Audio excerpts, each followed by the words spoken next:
Hey guys, Van Prepper back. This video is might be uncomfortable for some people. I hope not.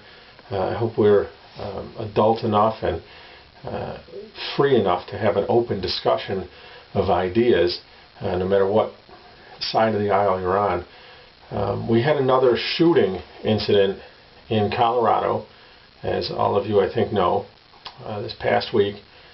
And what troubles me is the media coverage, or the way it was covered.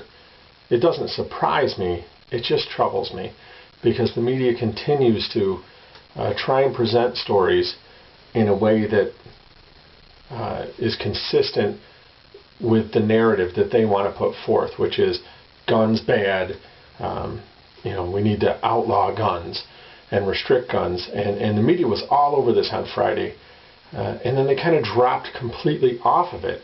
And the reason they dropped completely off of it and they're really not talking about it is because everything that they wanted this story to be, and when I say wanted, believe me, the people in the media driving the mainstream media and the way they cover stories wanted this to be a huge massacre, wanted this to be done with an assault rifle of some sort, wanted this to be done with did not want the facts to come out the way that they came out.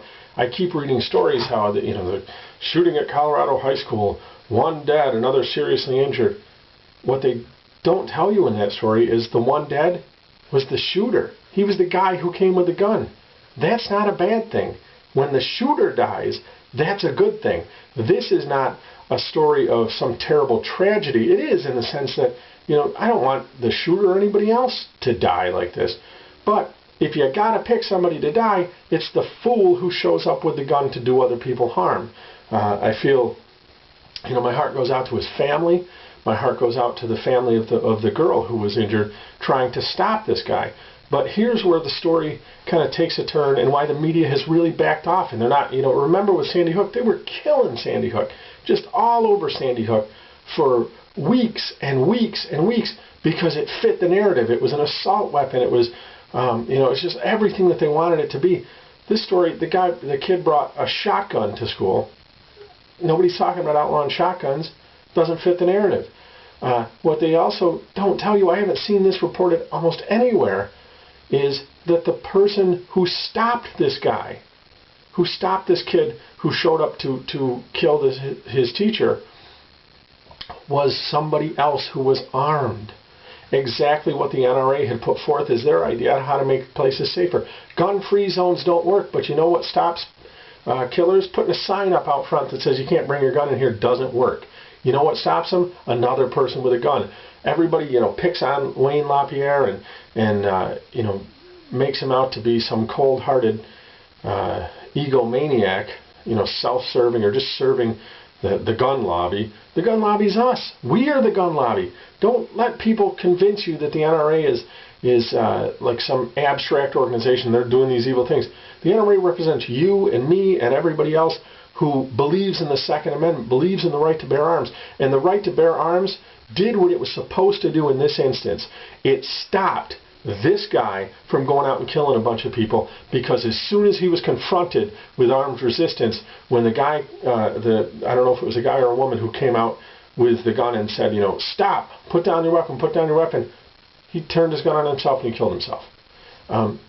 The fantasy's kind of up when somebody else has a gun in your face. It's no longer, you're on this fantasy thing to go and shoot somebody. So, Colin Noir did an amazing video on mass shootings and the media's portrayal of them. And I think that it's important that we realize that this is a story that shows everything that's right and good about the Second Amendment. And there's a reason the media would love to be covering the story, especially so close to the anniversary of Sandy Hook, and using it to push for another stab at national gun control.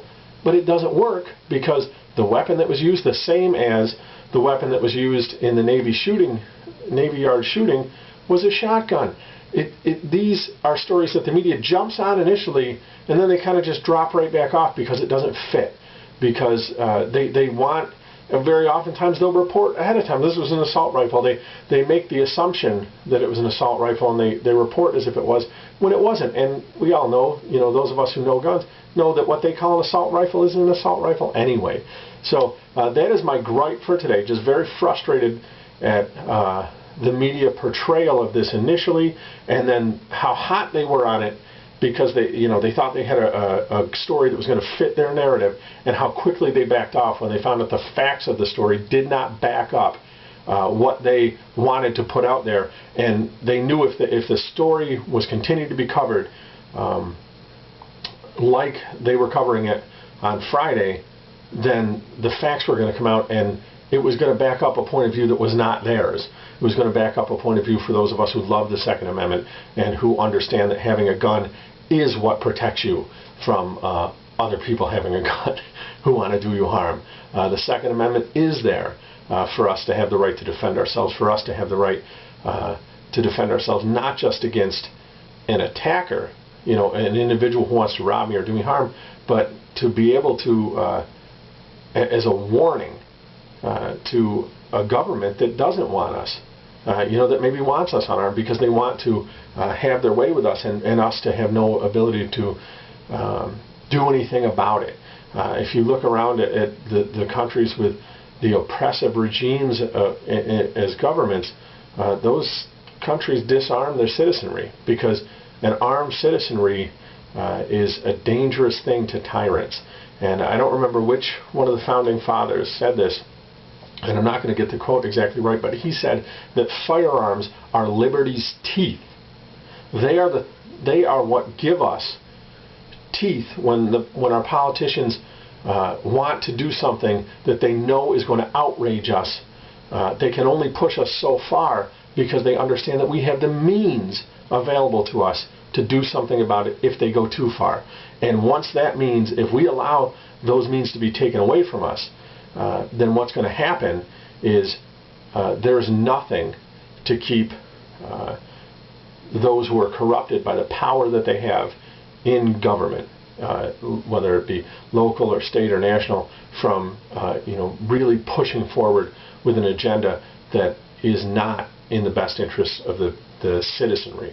So that's a little bit off from the topic of the shooting in Colorado, but just a lot of stuff that I wanted to say on the Second Amendment, on the shooting, and the phenomena of mass shootings and the way the media covers it. So I hope this video didn't offend anybody.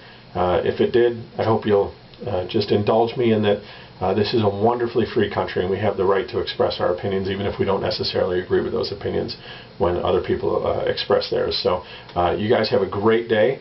I hope you have a wonderful day with your families and your friends and your coworkers. And I am Van Prepper. Happy shooting.